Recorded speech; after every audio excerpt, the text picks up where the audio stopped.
ვართაშენის უდიებში გავრცელებული წარმოდგენით ჭადრის ხე საკრალური ხეა. ლეგენდა მას დევნის დროს ქრისტიანობის შენარჩუნების ერთ აბავს უკავშირებს, თუმცა შეგვიძლია ვივარაუდოთ, რომ ხეების საკრალურობა ასევე ქრისტიანობამდელი რწმენა წარმოდგენების კიდევ ერთი გადმონაშთია.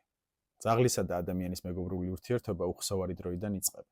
მაგრამ იცოდით თუ არა, რომ კავკასიის ალბანელები ძაღლების ერთგულებას იმდენად აფასებდნენ, რომ მათ ფაქტობრივად საკრალური სტატუსი ჰქონდათ.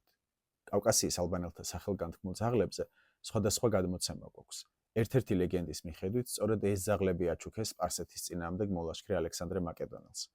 პირველი საუკუნის რომაელი პოეტის გაიუს ვალერიუს ფლაკუსის ცნობით, კავკასიის ალბანელები ძაღლებს სიკვდილისას იგივე პატივს მიაგებდნენ, როგორც ადამიანებს და ასვენებდნენ მათ წინაპართა და გმირთა აკლდამებში. ადგილობრივ რელიგიურ რწმენა წარმოდგენებთან ერთად, სხვადასხვა პერიოდში კავკასიის ალბანეთში ამ რეგიონში გავრცელებული რელიგიებიც დომინირებდა. ერთ-ერთი მთავარი ასეთი გავლენა ირანიდან გავრცელებული ზოროასტრიზმის სახით იყო წარმოდგენილი.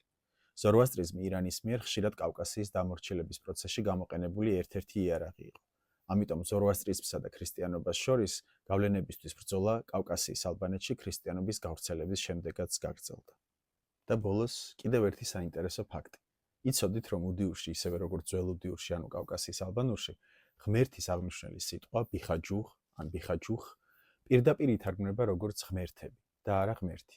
მრავლობითი რიცხვის აღნიშნული სუფიქსი უხ ფუძესთან არის შეზრდილი.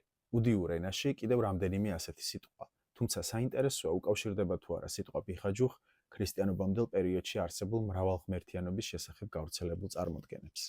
გმადლობთ ყურადღებისთვის. შემდეგ ვიდეოში კავკასიის ალბანეთში ქრისტიანობის გავრცელების შესახებ მოგიყვებით.